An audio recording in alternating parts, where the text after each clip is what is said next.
नमस्कार। आज हम देखेंगे ग्रेगर जॉन मेंडल के कार्यों के बारे में। उन्होंने क्या कार्य किया उसका हम हिस्ट्री जानेंगे, और इसके साथ साथ हम मेंडल के जो नियम हैं, वंशानुगति के जो सिद्धांत दिए हैं मेंडल ने, उनके बारे में संक्षेप में देखेंगे। विस्तृत में हम बाद की क्लासेस में देखेंगे, लेकिन आज संक्षेप में देखेंगे। और अगर आपको इससे संबंधित नोट्स, पीडीएफ नोट्स चाहिए तो आप जीपीपी डॉक्टर चौहान के टेलीग्राम ग्रुप से डाउनलोड कर सकते हैं, वहाँ पर ये उपलब्ध हो जाएगा। तो आइए देखते हैं कि ग्रेगर जॉन मेंडल जो एक पादरी थे,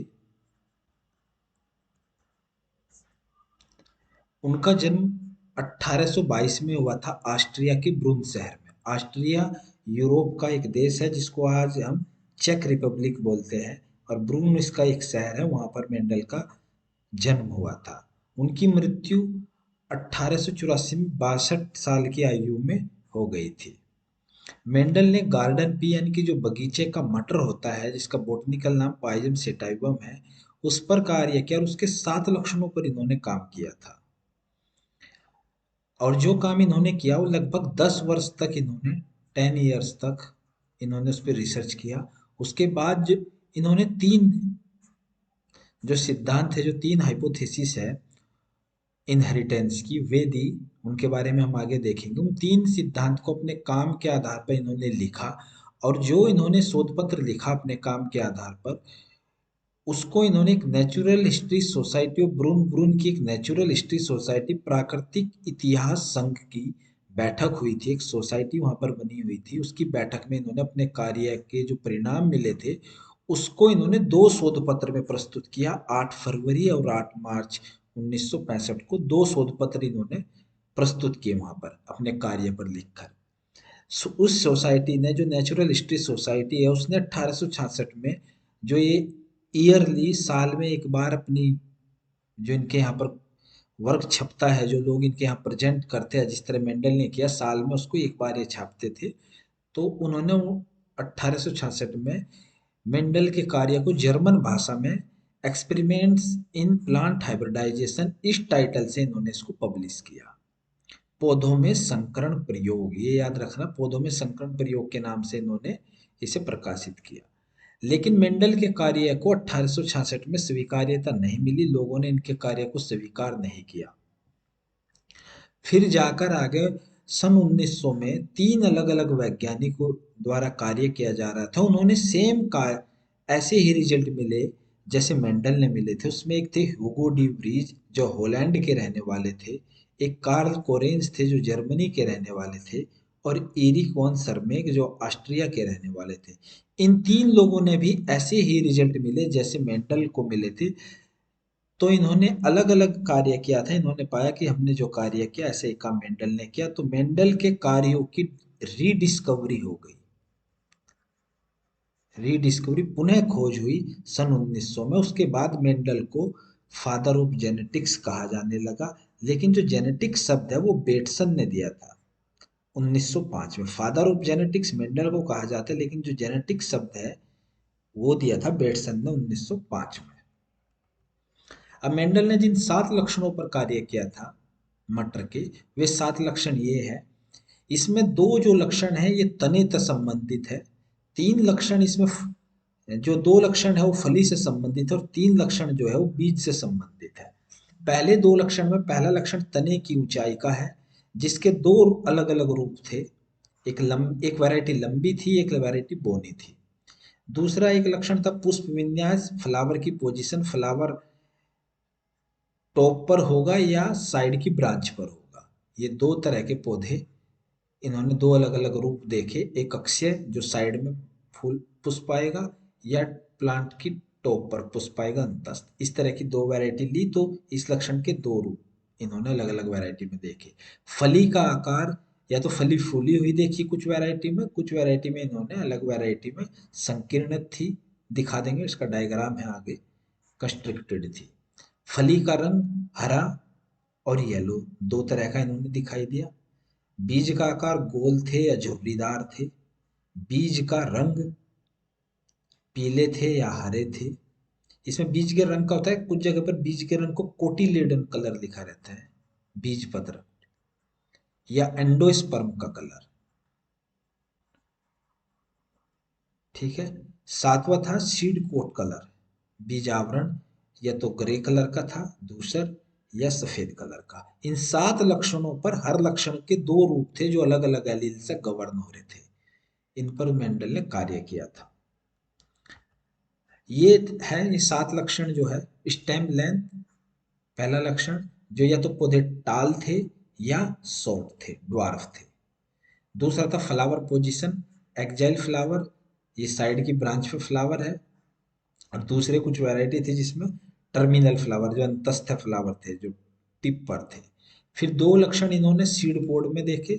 सीड पोड का आकार देखा इन्होंने, या तो है ना फूली हुई थी या संकीर्णित थी, कंस्ट्रिक्टेड थी। इस तरह से 2 अलग अलग वैरायटी इन्होंने इसकी देखी, अलग अलग एलील से लक्षण तय हो रहे थे। फिर पोड कलर या ग्रीन था या येलो था, जो फली का रंग है। इसके अलावा सीड का शेप देखा है, गोल सीड है या झुर्रीदार सीड है। सीड का रंग देखा इन्होंने, या तो येलो है या ग्रीन है। और सीड कोट देखा, जो बीज पत्र है, या तो ग्रे कलर का ये बीज पत्र है ये, या व्हाइट कलर का बीज पत्र है। तो ये 7 लक्षणों पर मेंटल ने काम किया था। अब ये सातों लक्षण एक एक जीन से गवर्न हो रहे थे, सिंगल सिंगल जीन इन सभी सातों लक्षणों को गवर्न कर रहा था, यानी कि 7 अलग अलग जीन इन 7 लक्षणों को तय कर रहे थे। ठीक है। अब इन 7, ये जो 7 जीन है, इन 7 लक्षणों को तय करने वाले, ये केवल 4 जोड़ी गुणसूत्र पर उपस्थित थे। मटर के अंदर कुल 14 गुणसूत्र होते हैं, 7 जोड़ी। तो ये केवल जो 7 जीन जो है, ये केवल 4 जोड़ी गुणसूत्र पर ही उपस्थित थे। ठीक है, ये पॉइंट पूछ लिया जाता है एग्जाम में कि मेंडल ने जिन 7 लक्षणों पर कार्य किया, उन 7 लक्षणों के जीन कितने जोड़ी गुणसूत्र पर थे? 4 जोड़ी गुणसूत्र पर थे। मेंडल ने जो कारक शब्द दिया था, ना कि जीन शब्द। जीन शब्द तो सन 1909 में जॉनसन के द्वारा दिया गया था, डब्ल्यू जॉनसन के द्वारा। मेंडल ने जो लक्षण तय करते हैं, लक्षण को गवर्न करने वाली इकाई को कारक कहा था। और कारक की डेफिनेशन अगर कभी पूछ लिया जाए, तो जो जीन की डेफिनेशन है वही कारक की डेफिनेशन लिख सकते हैं, कि यह आनुवंशिकता की इकाई है जो वंशानुक्रम तथा लक्षणों की उपस्थिति के लिए एक पीढ़ी से दूसरी पीढ़ी में लक्षण जाने के लिए जिम्मेदार होती है, जिसको जॉनसन ने 1909 में जीन कहा और मेंडल ने कारक शब्द दिया था। मेंडल ने इसके अलावा एक चीज और याद रखना, इसके अलावा मेंडल ने राजमा पर कार्य किया था, राजमा पर मेंडल ने काम किया था। इसके अलावा हिरेशियम पर काम किया था, एक जंगली फ्लावर होता है हिरेशियम। इन 2 पौधों पर भी मेंडल ने कार्य किया था। अब मेंडल के कार्य, मेंडल ने जो काम किया वो 10 साल काम किया, और इसने अपने रिजल्ट को 1865 में नेचुरल हिस्ट्री सोसाइटी ऑफ ब्रून के सामने प्रस्तुत किया, और उस सोसाइटी ने 1866 में इसके कार्य को पब्लिश कर दिया। लेकिन मेंडल की मृत्यु हो गई 1884 में, और मेंडल के कार्यों की रीडिस्कवरी हुई सन 1900 में। तो इस दरमियान जो है 1865 से सन 1900 के बीच में मेंडल के कार्यों को क्यों पहचान नहीं मिली, उसके 4 कारण थे मुख्य। एक तो संवाद समस्या थी। संवाद समस्या का मतलब कि मेंडल ने अपने काम को जर्मन भाषा में पब्लिश किया था। ठीक है, जर्मन भाषा में। और जर्मन भाषा में अगर मेंडल ने काम अपना पब्लिश किया, तो ज्यादातर लोग जर्मन भाषा नहीं जानते थे, जिस वजह से मेंडल के कार्य के बारे में लोग नहीं पढ़ सके। दूसरा, कि आज के टाइम में अगर कोई साइंटिस्ट कोई अच्छा काम करे, तो उसको पब्लिश होने में, उसको दुनिया में फैलने में सोशल मीडिया है, टीवी है, अखबार है। उस वक्त ये सब सुविधाएं नहीं थी, जिस वजह से मेंडल का कार्य ज़्यादा फैल नहीं पाया, जिससे लोगों की पहुंच में नहीं गया। और जितने लोगों ने उसको जाना था, केवल कुछ चुनिंदा लोग थे, वो उन्होंने स्वीकार नहीं किया। बाकी दुनिया के पास वो कम्युनिकेशन की प्रॉब्लम की वजह से नहीं पहुंच पाया। दूसरा कारण है कारक की अवधारणा। मेंडल ने जो जीन शब्द प्रयोग किया था, मेंडल ने कहा था कि जीन तो शब्द नहीं दिया था मेंडल ने, जिसको बाद में जॉनसन ने जीन कहा, वही कारक की अवधारणा मेंडल ने दी। और मेंडल ने कहा था कि जो कारक होता है वो सॉलिड होता है। मेंडल से पहले जितने भी लोग थे, उनका कहना यह था कि जिस चीज से हमारे लक्षण तय होते हैं वो लिक्विड होती है, और वो ब्लड है, पसीना है, कुछ भी है, वो अलग अलग टर्म दे रहे थे। लेकिन कोई भी यह नहीं मानता था कि वह सॉलिड होती है तो इस मेंडल ने कारक बताया, कारक को सॉलिड कहा, जिसको लोगों ने स्वीकार नहीं किया। इसके अलावा बायोलॉजी में मेंडल ने गणित का प्रयोग किया, जो एकदम नई अवधारणा थी, जिसको लोगों ने स्वीकार नहीं किया।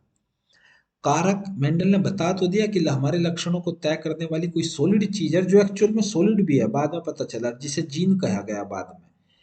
लेकिन मेंडल इसके सपोर्ट में, इस कारक के सपोर्ट में कोई प्रमाण नहीं दे पाए, कुछ सबूत नहीं दे पाए कि यह सॉलिड होती है, लेकिन केवल मेंडल हाइपोथेसिस दे रहा था, कोई सॉलिड प्रूफ नहीं था मेंडल के पास।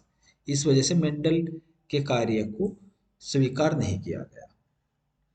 अब मेंडल ने जो तीन नियम दिए हैं वंशानुगति के, तीन जो सिद्धांत दिए हैं मेंडल ने, 10 वर्ष कार्य करने के बाद मेंडल ने मटर पर, और लगभग 34 वैरायटी मेंडल ने कलेक्ट किया था अपने कार्य को करने के लिए। उसमें 2 वर्ष तक केवल मेंडल ने उन वैरायटी में सिर्फ ये पहचानने की कोशिश की थी कि कौन सा लक्षण जो है वो प्योर है, कौन सी वैरायटी प्योर ब्रीड है किस लक्षण के लिए।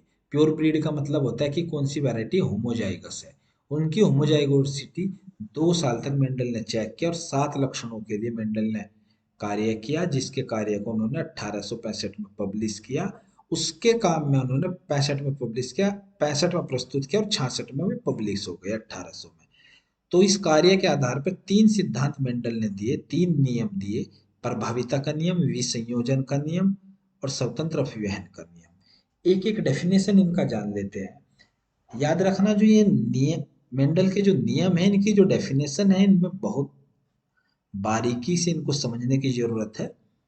ये आज हम इनकी केवल डेफिनेशन का डिस्कस करेंगे, आगे नेक्स्ट वीडियो में हम डिटेल में एक एक नियम को देखेंगे।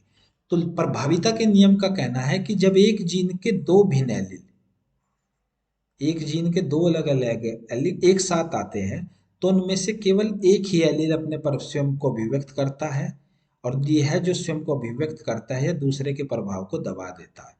इनका कहना है कि जब एक जीन के दो एलील अलग अलग एलील जब साथ आते हैं, तो केवल एक का प्रभाव दिखाई देता है, दूसरे का प्रभाव नहीं दिखाई देता। जिसका प्रभाव दिखाई देता है उसे प्रभावी एलील यानी कि डोमिनेंट एलील कहते हैं, और जिसका प्रभाव दब जाता है उसे यानी कि स्मॉल को यहाँ पर रिसेसिव एलील कहते हैं। ये मेंडल का कहना था। मेंडल ने बताया था कि जब दो पौधों का हम क्रॉस कराएंगे, टाल और ड्वार्फ का, और इसमें जो F1 आएगा वो टाल आएगा। जब दो एलील साथ आए तो टाल वाले ने ड्वार्फ वाले के प्रभाव को दबा दिया है, लेकिन उपस्थित दोनों है, तो इसे कहते हैं डोमिनेंस, लॉ ऑफ डोमिनेंस।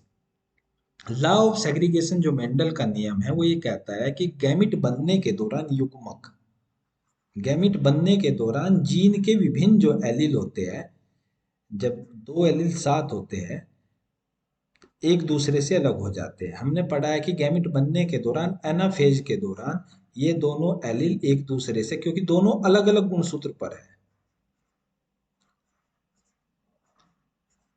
तो यहाँ पर कैपिटल टी, यहाँ पर स्मॉल टी। तो मेंडल कह रहा है कि गैमिट बनने के दौरान दोनों एलील एक दूसरे से अलग होकर अलग अलग युग्मक में, या ये सब होता है मियोसिस के दौरान। मियोसिस आपने पढ़ा है कि मियोसिस के दौरान 4 कोशिकाएं बनती है। ये जो 4 कोशिकाएं बनती है, इन्हीं को जब ये मैच्योर हो जाती है, इन्हीं को हम गैमिट बोलते हैं। तो इन गैमिट यानी कि इन 4 कोशिकाओं के बनने के दौरान जब गुणसूत्र अलग अलग होते हैं एक दूसरे से, तो उसके साथ इन्हीं गुणसूत्रों पर उपस्थित एलील होते हैं। तो ये एलील जो है गैमिट बनने के दौरान एक दूसरे से अलग होते हैं, और अलग होकर बराबर बराबर संख्या में अलग अलग युग्मक में प्रवेश कर जाते हैं, बराबर बराबर संख्या में, आधे इधर जाएंगे आधे इधर जाएंगे। स्वतंत्र अपव्ययन का नियम ये कहता है मेंडल का कि युग्मक बनते समय अलग अलग जीन के अलग अलग जीन के जो एलील है एक दूसरे से स्वतंत्र होते हैं, जब इनका सेग्रीगेशन होता है, पृथक होता है। मेंडल का कहना यह था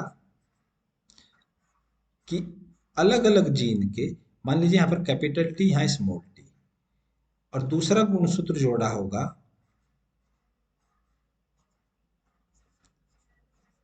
इस पर जीन है कैपिटल आर स्मॉल आर। तो उनका कहना था कि गैमिट बनने के दौरान ये जीन, टी वाला जीन आर वाले जीन से स्वतंत्र होता है, लंबाई का जीन सीड के आकार को तय करने वाले आर जीन से बिल्कुल स्वतंत्र होता है। एक दूसरे से स्वतंत्र होकर ये सेग्रीगेट होते हैं। ये दोनों अलग होंगे, ये दोनों भी अलग अलग होंगे। एक दूसरे से प्रभावित नहीं होते, एक दूसरे से स्वतंत्र होते हैं। एक जीन दूसरे जीन से स्वतंत्र होता है, यही होता है लॉ ऑफ इंडिपेंडेंट असॉर्टमेंट। इसको हम ऐसे भी कह सकते हैं कि एक जीन की वंशानुगति दूसरे जीन की वंशानुगति से प्रभावित नहीं होती है।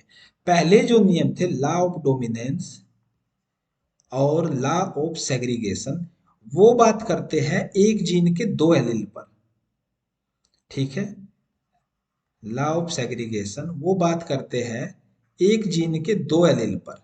ठीक है, वो एलील पर बात करते हैं।